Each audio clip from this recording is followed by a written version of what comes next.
الحمد لله رب العالمين والعاقبة للمتقين والصلاة والسلام على سيد الأنبياء والمرسلين سيدنا محمد وعلى آله وأصحابه أجمعين أما بعد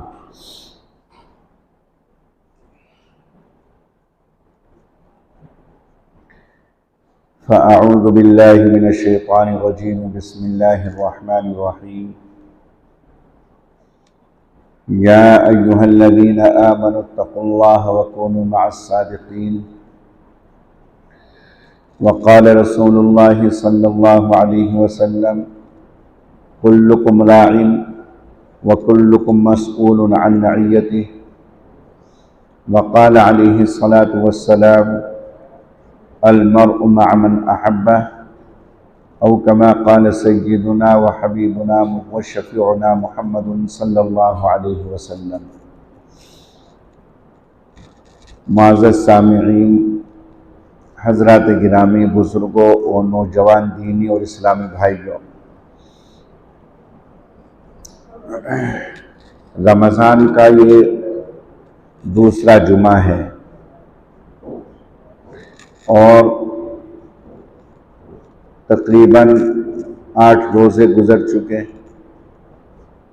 رمضان کا جو ایک مقصد اور منشا ہوتا ہے، جہاں بہت ساری چیزوں کو روزے کے فائدوں میں ذکر کیا گیا ہے، وہاں ایک سب سے بڑا فائدہ قرآن نے یہ ذکر کیا ہے کہ اگر تم پابندی سے روزے رکھو اور روزوں کے ساتھ ساتھ ان کے تقاضوں کو پورا کرو تو تمہارے اندر تقوی اور پرہیزگاری آ جائے گی۔ یا ایھا الذین آمنوا کتب علیکم الصیام کما کتب علی الذین من قبلکم لعلکم تتقون، پرہیزگاری۔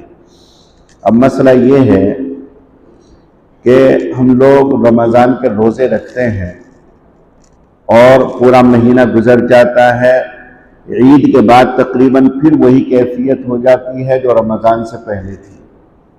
رمضان میں تو نمازوں کی بھی پابندی اور دوسری چیزوں کی پابندی رہتی ہے، لیکن رمضان گزرنے کے بعد جیسا پورے سال کرتے رہے اسی کے مطابق رمضان کے بعد شروع ہو جاتے ہیں۔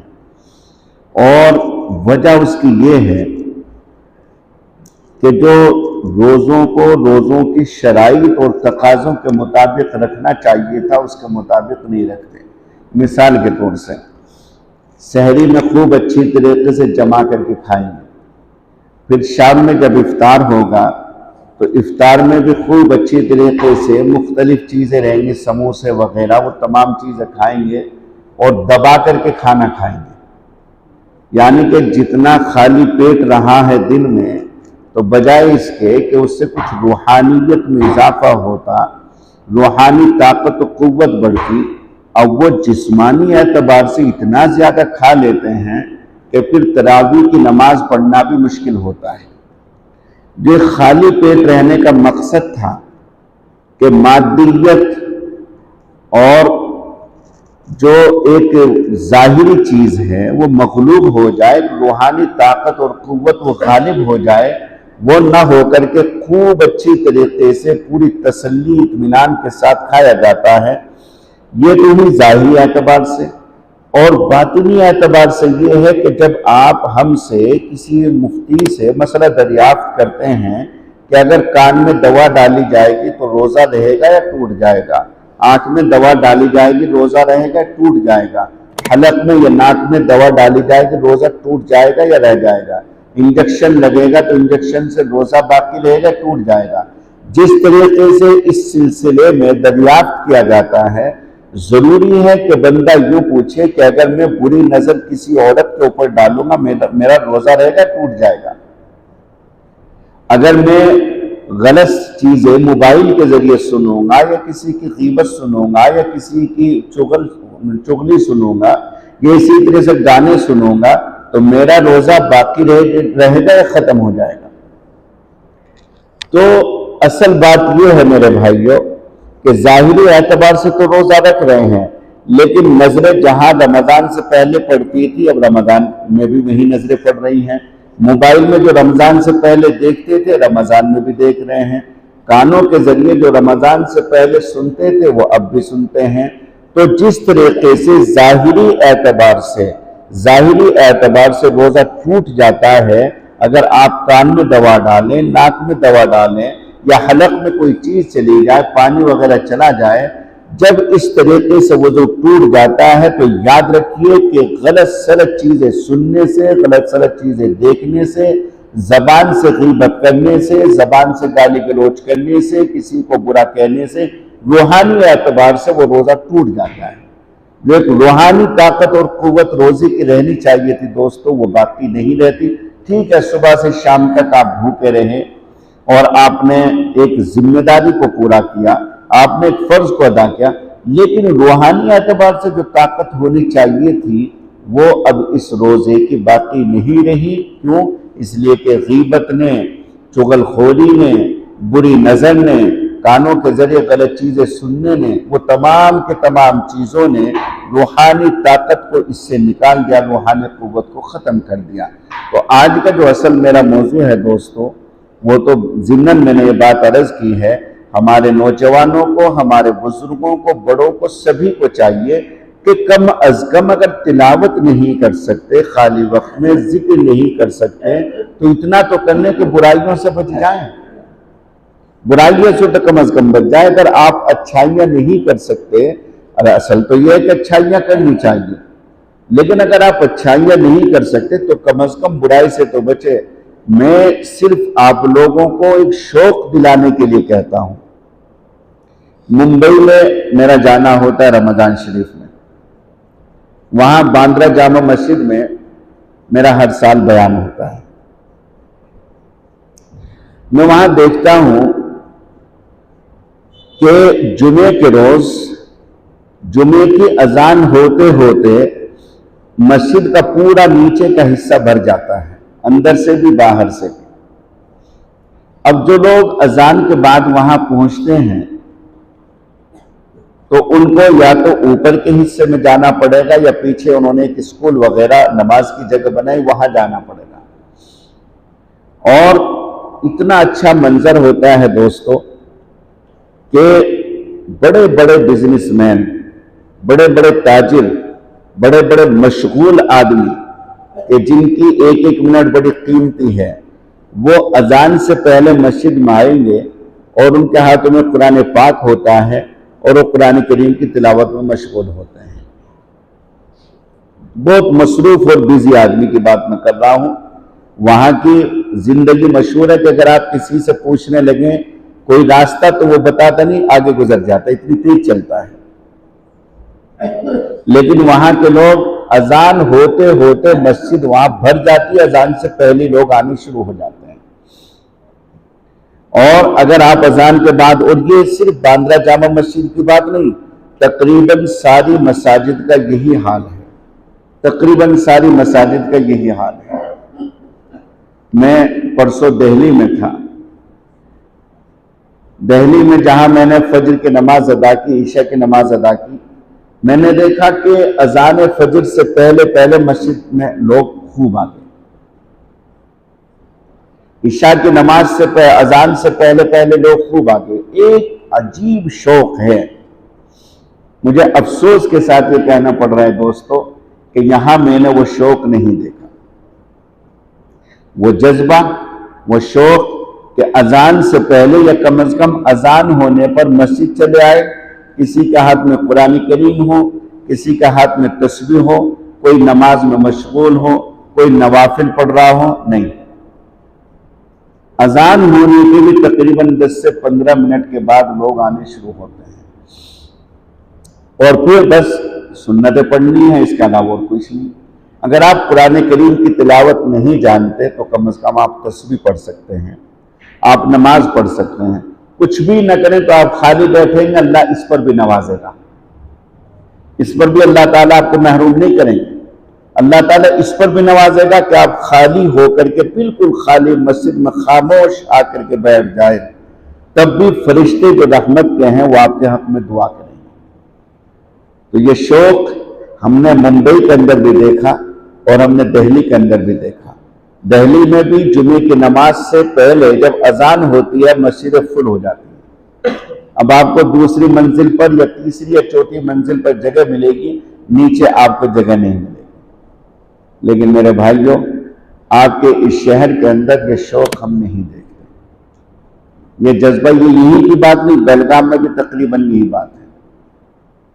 وہ شوق اور وہ جذبہ جو ہم دیکھتے ہیں بڑے شہروں کے اندر، وہاں بھی تم جیسے ہی لوگ ہیں، وہاں بھی صاحب ایمان ہیں، وہاں بھی تاجروں کی جماعت ہے، وہاں بھی جاب کرنے والے، ملازمت کرنے والے، اپنا کام کرنے والے لوگ ہیں، وہاں بھی تم جیسے مشغول ہیں، یہ تم سے بھی زیادہ مشغول اور بزی آدمی رہتے ہیں. لیکن وہ اپنے سارے کاروبار کو چھوڑ کر اللہ کو راضی کرنے کے لیے مسجد چلے آتے ہیں، اور بڑا اچھا ماحول محسوس ہوتا ہے کہ اکثر کے ہاتھ میں بڑے بڑے سیٹ رہتے ہیں، اکثر کے ہاتھ میں قرآن کریم ہوتا ہے، اور وہ تلاوت کرتے رہتے ہیں. آپ لوگوں کو یہ شوق اور یہ جذبہ ہونا چاہیے. بوڑھے آدمی ہیں، گھر خالی بیٹھے ہوئے ہیں، اللہ کے بندوں مسجد آ جایا کرو. جوانوں کو بھی آنا چاہیے، ادھیڑ عمر کے لوگوں کو بھی آنا چاہیے. بس گھر خالی بیٹھے ہیں، اذان کے انتظار میں ہیں. اب جب اذان شروع ہوئی، اذان ہونے کے بعد اب تیاری کرتے ہیں کہ چلو مسجد چلنا ہے، اور عین جمعے کے وقت پھر آنا شروع ہوتے ہیں. تو یہ کوئی اچھی چیز نہیں. کم از کم اپنی اس روش کو، اپنے اس نہج کو، اپنے اس طرز کو رمضان میں تو بدل لو. پورے سال تو آپ نہیں بدلتے، کم از کم رمضان میں تو اس کو بدل لینا چاہیے. قرآن کریم کی جو آیت میں نے آپ کے سامنے تلاوت کی، اس میں اللہ رب العزت فرماتے ہیں کہ مسلمانوں تم اللہ سے کرو، اتقوا اللہ. مسلمانوں تم اللہ سے کرو، اے ایمان والو اللہ سے کرو. وَكُونُوا مَعَ الصَّادِقِينَ، اور اچھے اور سچے اور نیک لوگوں کی صحبت اختیار کرو، ان کے ساتھ رہا کرو. میرے بھائیوں، صحبت اور سوسائٹی ایک ایسی چیز ہے جو انسان کو خراب بھی کرتی ہے اور انسان کو اچھا بھی بناتی ہے. جتنے بڑے بڑے اکابرین گزرے ہیں، باوجود اس کے کہ انہوں نے علم حاصل کیا، لیکن علم حاصل کرنے کے بعد وہ اللہ والوں کی صحبت میں رہے، اور جن لوگوں نے اللہ والوں کی صحبت اختیار کی وہ چمکے اور روشن ہوئے، اور ان کا فیض عام ہوا، لوگوں تک ان کا فیض پہنچا. اور جن لوگوں نے صرف علم حاصل کیا لیکن نیک لوگوں کی صحبت اختیار نہیں کی، بھلے وہ کتنے بھی بڑے عالم گزرے ہیں، ان کا وہ فیض نہیں پہنچا جو ایسے اللہ کے بندوں کا پہنچا ہے. میں چھوٹی سی مثال دیتا ہوں. حضرت امام اعظم ابو حنیفہ کے شاگردوں میں دو شاگرد اتنے بڑے ہیں کہ جو بالکل آفتاب و مہتاب کی طرح ہیں، حضرت امام ابو یوسف اور حضرت امام محمد الشیبانی. یہ دونوں کے دونوں جو ہیں حضرت امام اعظم ابو حنیفہ کی صحبت میں ایک زمانے تک رہے. حضرت امام محمد تو ان کی صحبت میں ان کے انتقال تک رہے، ان کے انتقال تک ان کی صحبت میں رہے. اللہ رب العزت نے اتنا کام ان سے لیا. امام محمد الشیبانی علیہ الرحمہ نے تقریباً 10 لاکھ مسائل لکھے، 10 لاکھ مسائل.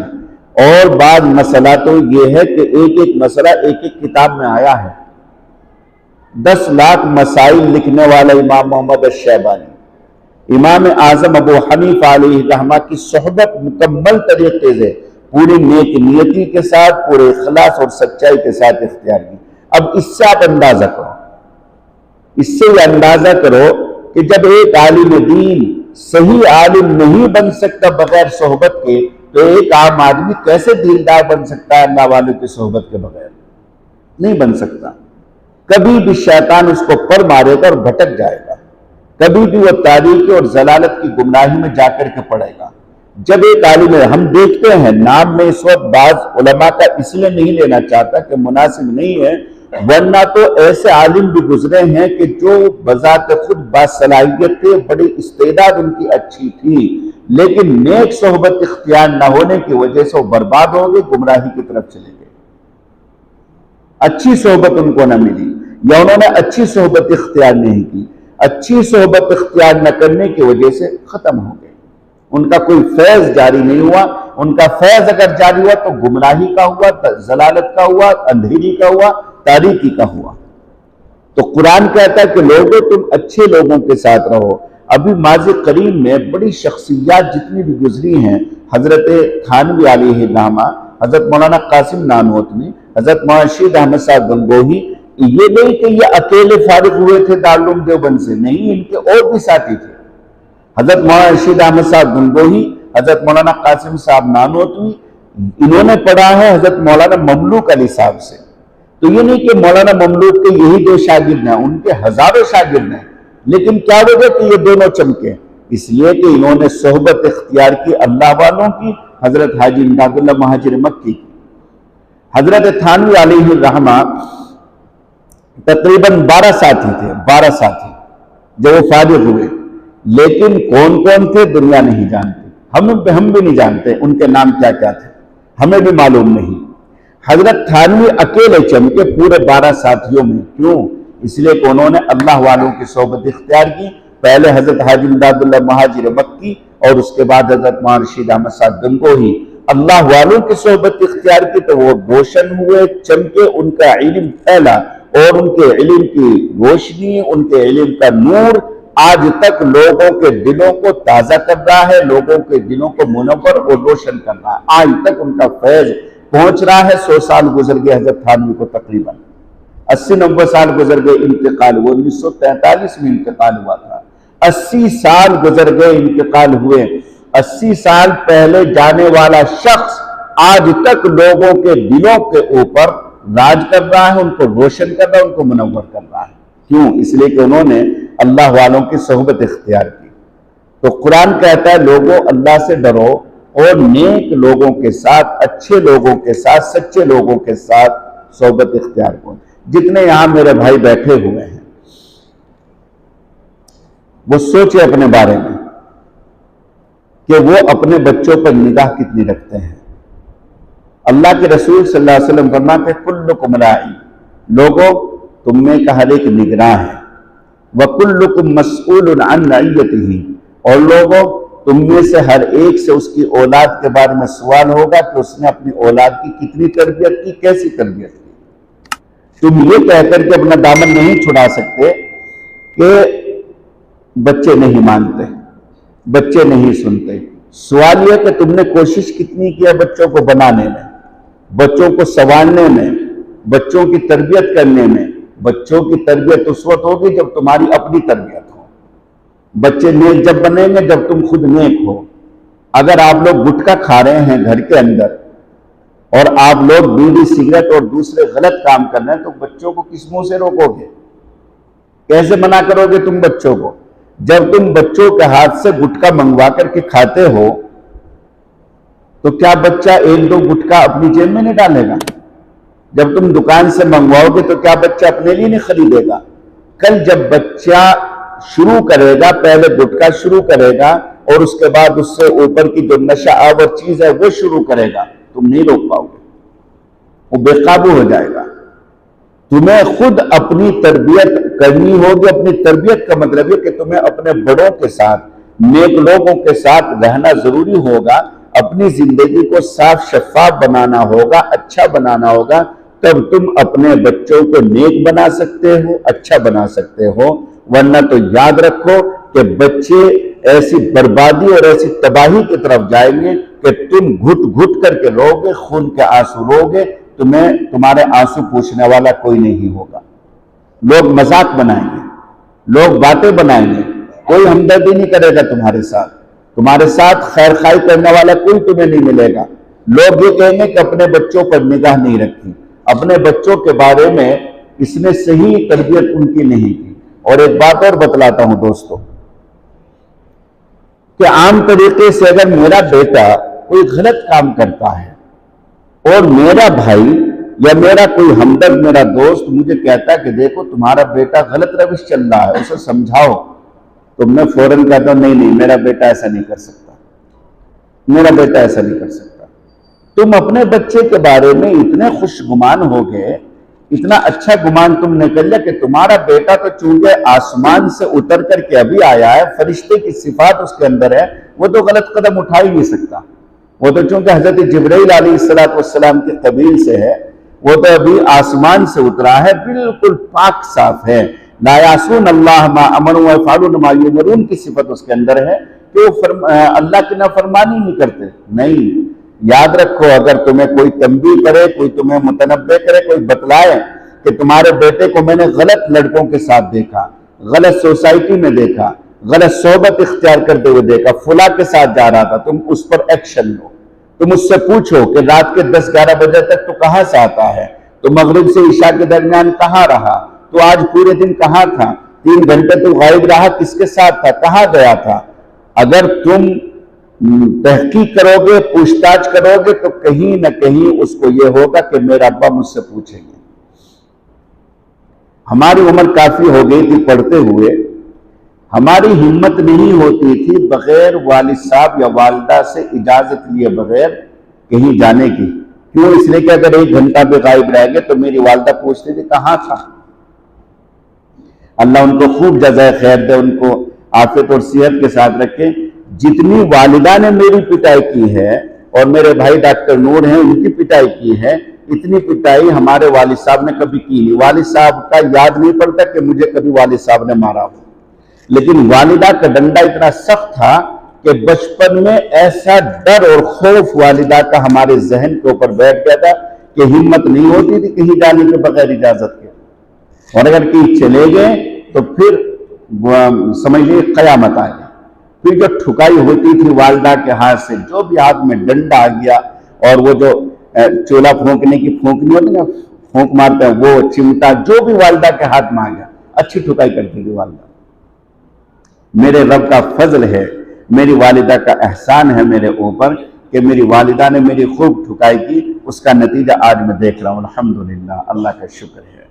میری والدہ اگر لاپرواہ ہو جاتی، میری والدہ سوچتی چلو بچہ ہے، کھیلنے چلا گیا، ہماری ہمت نہیں ہوتی محلے کے بچوں کے ساتھ کنچے جو ہوتے ہیں ان سے کھیلنا یا پتنگ اڑانا، اس طریقے سے جو شوق ہوتے ہیں بچوں کی، کبھی ہمت نہیں ہوتی تھی۔ کبھی آوارہ لڑکوں کے ساتھ ہم نہیں جا سکتے تھے، میری والدہ پوچھتی تھی کس کے ساتھ تھا، اگر پتہ چلا فلاں لڑکے کے ساتھ تھا، فلاں کے لڑکے کے ساتھ تھا، تو والدہ اتنی اچھی خبر لیتی تھی کہ پھر اس کے گھر کے سامنے سے گزرنا بھی ہمارے لیے مشکل تھا۔ اتنا خوف والدہ نے بٹھا دیتے۔ لیکن میرے بھائیوں، یہ خوف اس عمر کے بچے، جو یہ میرے پاس بچہ بیٹھا ہے، اسی عمر سے آپ کو لے کر کے چلنا ہوگا۔ آپ نے پہلے تو ان کو چھوٹ دی، جب 15-16 سال کے ہو گئے تب آپ نے روک ٹوک شروع کی، نہیں، اب تمہارا خوف اس کے ذہن سے نکل گیا، اب تمہارا ڈر اس کے اندر نہیں رہا۔ تمہارے لیے ضروری ہے کہ اپنی اولاد سے اتنا اچھا گمان مت رکھو کہ میری اولاد غلط نہیں کر سکتی، وہ انسان ہے، لڑکپن ہے، اس کی نادانی کی عمر ہے، اس کی بچپنے کی عمر ہے، وہ غلطی کرے گا۔ ضروری ہے تمہارے لیے کہ تمہاری ذمہ داری بنتی ہے کہ تم نگاہ رکھو میرا بیٹا کس کے ساتھ جاتا ہے، کہاں جاتا ہے، کس کے پاس بیٹھتا ہے، اور یہ کیا کرتا ہے، یہ تمہارے لیے ضروری ہے۔ ورنہ پھر میں کہتا ہوں کہ خون کے آنسو رو گے، کوئی تمہارے آنسو پوچھنے والا نہیں رہے گا۔ آدمی ایسی مصیبت میں پھنس جاتا ہے اپنے بچوں کی وجہ سے کہ باپ ہے، ماں ہے، کیا کرے، مجبور ہے، باپ کی نسبت ہو گئی، ماں کی نسبت ہو گئی، لیکن اب کر بھی کچھ نہیں سکتا، اب سوائے اس کے کہ روئے، اللہ سے دعا کرے یا دعا کرائے، اس کے علاوہ اب اس کے پاس کوئی چارہ نہیں ہے، کوئی چارہ نہیں ہے، مجبور ہے، بے بس ہے، لاچار ہے۔ لیکن میرے بھائیوں، یہ ضروری ہے کہ دیکھیں حدیث میں جو اللہ کے رسول صلی اللہ علیہ وسلم نے ارشاد فرمایا کہ تم میں کا ہر ایک اپنے بچوں کا، اپنے ماتحتوں کا نگراں ہے، اور تم میں سے ہر ایک سے سوال کیا جائے گا اس کے ماتحتوں کے بارے میں۔ یاد رکھیے گا، اگر میرا بیٹا غلط روش اختیار کر رہا ہے تو میں بڑی ذمہ ہو کر کے یہ نہیں کہہ سکتا کہ الحمدللہ میں تو نماز بھی پڑھتا ہوں، میں تو روزے بھی رکھتا ہوں، میرا بیٹا رکھے نہ رکھے کیا فرق پڑتا ہے، میرا بیٹا نماز پڑھے نہ پڑھے کیا فرق پڑتا ہے۔ کل قیامت کا منظر ہوگا جب اس نوجوان کو جو بگڑا ہوا تھا، اس نوجوان بچی کو جو غلط روش اختیار کر چکی تھی، جب اس کو کھڑا کیا جائے گا، اس سے حساب لیا جائے گا اور جہنم کا حکم ہوگا، تو وہ لڑکی یا وہ لڑکا کہے گا اے پروردگار ابھی ٹھہر جائیے، میرے فیصلے میں جلدی نہ کیجیے، اے میرے رب میرے ابا کو بلائیے، اور میرے ابا کو بلا کر کے میرے ابا سے پوچھئے کہ اس نے کس کس موقع پر مجھے ڈانٹا، کس کس موقع پر منع کیا، اس کو اختیار تھا، وہ میرا باپ تھا، وہ میرا ذمہ دار تھا، وہ میرا سرپرست تھا، میرا نگراں تھا، اس کی ذمہ داری بنتی تھی کہ وہ مجھے روکتا، مجھے ٹوکتا، مجھے منع کرتا، لیکن اے رب اس نے مجھے کبھی نہیں ٹوکا، ہمیشہ مجھے چھوڑ دی۔ آپ میری ماں کو بلائیے، میری ماں سے آپ پوچھئے میری ماں نے مجھے کیوں نہیں روکا، کیوں نہیں روکا میری ماں نے؟ میری ماں کو اختیار تھا پٹائی کرنے کا، میرے والد کو اختیار تھا پٹائی کرنے کا، لیکن نہ میری ماں مجھے روکتی تھی نہ میرے ابا مجھے روکتے تھے۔ اے رب میرے بڑے بھائی کو بلائیے، میرا بڑا بھائی مجھے صحیح کر سکتا تھا، سخت کر سکتا تھا، ڈانٹ سکتا تھا، میری پٹائی کر سکتا تھا، لیکن بلائیے میرے بڑے بھائی کو۔ وہ مجھے دیکھتا تھا کہ میں غلط لڑکوں کے ساتھ جا رہا ہوں، غلط صحبت اختیار کر رہا ہوں، غلط چیزیں استعمال کر رہا ہوں، لیکن میرا بڑا بھائی مجھ سے آنکھیں پھرا کر کے نکل جایا کرتا تھا، کبھی مجھے ٹوکتا نہیں تھا۔ میرے بھائیوں، یہ ایک لڑکی یا ایک لڑکا اپنے ساتھ 3-4 لوگوں کو لے کر کے جہنم میں جائے گا، 3-4 لوگوں کو لے کر کے جہنم میں جائے گا، یا اکیلا نہیں جائے گا۔ آپ اپنا دامن نہیں بچا سکتے، آپ اپنا دامن نہیں بچا سکتے یہ کہہ کر کے کہ میں اپنی ذات کا مکلف ہوں۔ آپ سے یہ ضرور پوچھا جائے گا کہ آپ نے کوشش کتنی کی ہے، کتنا آپ نے خیال رکھا ہے۔ اور میں پھر عرض کرتا ہوں کہ اس کے لیے ضروری ہے کہ بندہ پہلے اپنی فکر کرے، پہلے خود کو نیک بنائے، خود اچھائی کا راستہ اختیار کرے۔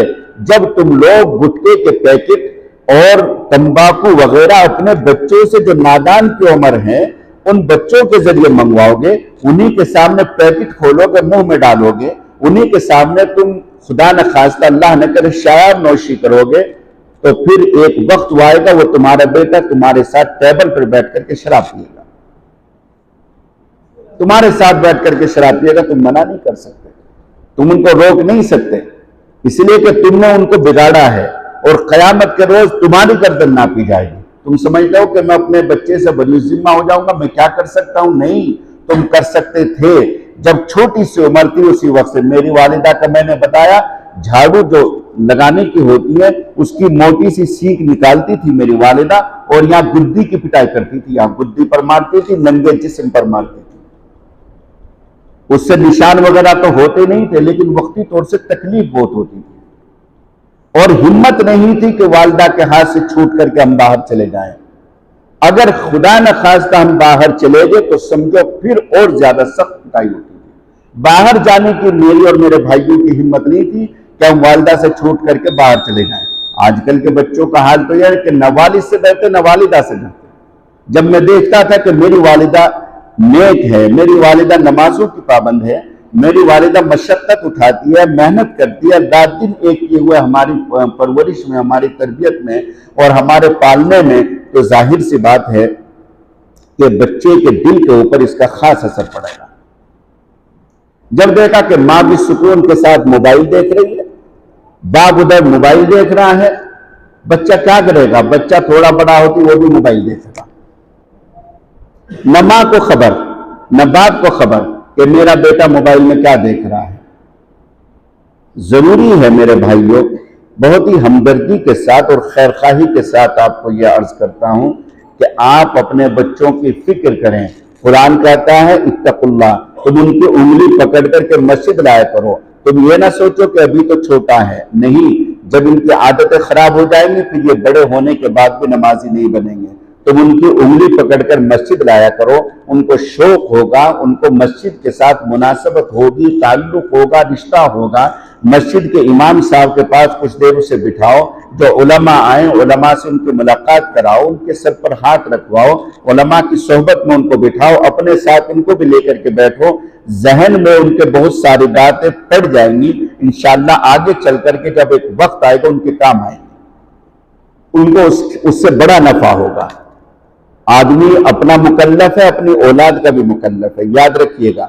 آپ دامن نہیں بچا سکتے، پھر یہی بات میں عرض کرتا ہوں۔ قرآن کہتا ہے وَكُونُوا مَعَ الصَّادِقِينَ، نیک لوگوں کے ساتھ، اچھے لوگوں کے ساتھ اور بھلے لوگوں کے ساتھ، سچے لوگوں کے ساتھ تم اپنی صحبت اختیار کرو۔ اگر کوئی کہنے لگے کہ حضرت ایسے اللہ والے اب نہیں ملتے، یاد رکھیے گا کہ قرآن کریم نے کہا ہے صادقین کے ساتھ رہو، اور شریعت مطہرہ ایسی پاکیزہ شریعت ہے وہ انسان کو کسی ایسی چیز کا مکلف نہیں بنا سکتی کہ جس کا وجود ہی نہ ہو۔ اگر نیک لوگ نہ رہیں تو قرآن کریم ایسی چیزوں کا مکلف انسان کو نہیں بنا سکتی۔ ہاں یہ ہے کہ میرے اور آپ کے تلاش کرنے میں کچھ کمی ہو سکتی ہے، ورنہ نیک لوگ ہر زمانے میں ہوتے ہیں، ہر جگہ ہوتے ہیں۔ صبح مومن محلے میں میرا بیان تھا تو میں کہہ رہا تھا وہاں اس بیان میں کہ حضرت مولانا بشیر صاحب تمہارے مقامی ہیں، تمہارے علاقے کے، تمہارے شہر کے ہیں، تو تمہارے لیے ضروری ہے کہ ان کے پاس تم آنا جانا رکھو۔ دوستو وہ آج ہیں، جب کل نہیں رہیں گے تب تمہیں احساس ہوگا، تب تمہیں قدر ہوگی۔ آپ لوگ سن رہے ہیں کہ بیلگام فلاں حضرت آ رہے ہیں، اور یہ ہے کہ دوسرے جو گھٹا بربا فلاں جو آس پاس شہر ہیں وہاں فلاں بزرگ آ رہے ہیں، وہاں جانا ہے۔ آپ لوگ باقاعدہ کار میں بیٹھ کر کے جاتے ہیں، اچھی بات ہے، جائیے، شوق سے جائیے، کوئی منع نہیں کرتا۔ کسی بزرگ کے بارے میں پتا چلے تو جاؤ، ملو ان سے، ملاقات کرو، ان سے دعا کراؤ۔ لیکن جو مقامی بزرگ ہیں، مقامی عالم ہیں، ان سے استفادہ کرو، ان سے تمہیں زیادہ فائدہ ہوگا۔ اس لیے زیادہ فائدہ ہوگا کہ وہ تمہارے مزاج کو جانتے ہیں، تم ان کے مزاج کو جانتے ہو، تمہارے علاقے کے ہیں، تمہارے شہر کے ہیں، وہ تمہارے تقاضوں کو جانتے ہیں، تمہارے حالات سے واقف ہیں، تمہارے مزاج سے واقف ہیں، تمہاری تمام اگلی پچھلی چیزوں سے واقف ہیں، انہیں پتہ ہے۔ اس لیے وہ اسی کے مطابق تمہیں مشورہ دیں گے، تمہارے ساتھ خیر خواہی کریں گے، تمہیں اچھی راہ دکھلائیں گے۔ مقامی جو عالم ہیں، ہمارا کیا، ہم 2-3 دن کے لیے آتے ہیں، چلے جاتے ہیں۔ پہلے پورے رمضان کے لیے آنا ہوتا تھا، اب 4-5 دن کے لیے آنا ہوتا ہے، ہم لوگ چلے جاتے ہیں۔ ہمارا بیان ہوتا ہے، وقتی طور سے آپ بیان سنتے ہیں، اللہ کا فضل ہے، کسی نہ کسی درجے میں اس کا اثر بھی ہوتا ہے۔ لیکن اصل چیز یہ ہے، میں پھر کہتا ہوں کہ حضرت مولانا بشیر صاحب آپ کے لیے ایک نعمت ہیں، اس معنی کر کے میرے مرشد حضرت مفتی مہربان صاحب رحمت اللہ علیہ کے فیض یافتہ ہیں، ان کے شاگرد ہیں، ان کے تربیت یافتہ ہیں، اور میرے دوسرے مرشد حضرت مفتی حبیب اللہ صاحب مہاجر مدنی رحمت اللہ علیہ جو مدینہ منورہ میں تھے، ان کے مجاز اور ان کے خلیفہ ہیں، انہوں نے ان کو بیعت کرنے کی اجازت دی ہوئی ہے۔ تو ایسے اللہ والوں کے ساتھ تم بیٹھو گے تو تمہیں نفع ہوگا، تمہیں فائدہ ہوگا۔ ورنہ یاد رکھو، جب یہ سنجیدہ علماء نہیں رہیں گے تو ان کی جگہ دوسرے ایسے عالم لیں گے جو غیر سنجیدہ ہوں گے، جو تمہیں صحیح راستہ نہیں دکھائیں گے، جن کے اندر حرص ہوگی، جن کے اندر حب مال ہوگا، حب جاہ ہوگی۔ پھر ایسے علماء تمہیں ملیں گے جب تم اچھے علماء کی قدر نہیں کرو گے۔ تو میرے بھائیوں، ضروری ہے کہ آدمی اپنی سوسائٹی کو اور اپنی صحبت کو اچھے سے اچھا بنائے، اور علماء کی صحبت اختیار کے۔ علیکم بصحبت العلماء، کہ تمہارے لیے ضروری ہے کہ تم علماء کی صحبت میں بیٹھو، ان کے مجلس میں بیٹھو، ان کی کتابیں پڑھو۔ اگر تم ان کے پاس نہیں جا سکتے تو کم از کم ان کی کتابیں پڑھو۔ آج کل یوٹیوب پر تم آلتو فالتو چیزیں دیکھتے ہو، تو جو ایسے علماء ہیں، حضرت مفتی تقی عثمانی دامت برکاتہم ہیں، حضرت مفتی طارق مسعود ہیں، ماں طارق جمیل صاحب ہیں، حضرت پیر فقیر ذوالفقار نقشبندی ہیں، ہمارے یہاں کے علماء ہیں، ہمارے شیخ ہیں حضرت مفتی ابوالقاسم صاحب دامت برکاتہم العالیہ، حضرت مفتی سعید احمد صاحب پالنپوری رحمت اللہ علیہ، بہت سارے علماء دیوبند ہیں۔ آپ علماء دیوبند لکھیں گے، ان سب کے نام آ جائیں گے۔ آپ کو مجھ سے زیادہ معلوم ہے یوٹیوب کا طریقہ، آپ ان کے بیانات سنیں، یہ بھی ایک استفادے کا طریقہ ہے۔ اگر آپ بیان سننے کے لیے نہیں جا سکتے تو کم از کم لیکن یاد رکھیے گا کہ علماء حق کے بیان آپ سنیں، یہ نہیں کہ کسی کا بھی بیان آپ نے دیکھا سننا شروع کر دیا، کسی کا بھی بیان دیکھا سن، یہ کون سی بات ہوئی؟ اصل یہ ہے کہ یوٹیوب پر بھی جو معتبر اور مستند علماء ہیں، جو علماء دیوبند ہیں، حضرت مولانا الیاس گھمن ہیں، بہت مشہور اور بہت مضبوط اور پائے کے عالم ہیں۔ ایسے مضبوط اور مستند علماء جن سے ذہن بھی کھلتا ہے اور دل روشن ہوتا ہے، اور جن کی پاکیزگی اور تقدس ایسا ہے کہ ماشاءاللہ بیان سن کر کے ہی ان سے فیض محسوس ہوتا ہے۔ تو میرے بھائیوں، ایسے علماء کے بیان سننا یہ بھی صحبت اختیار کرنے کے طریقے پر ہے۔ اللہ تعالی ہم سبھی کو عمل کرنے کی توفیق عطا فرمائے، آمین یا رب العالمین۔ وآخر دعوانا الحمد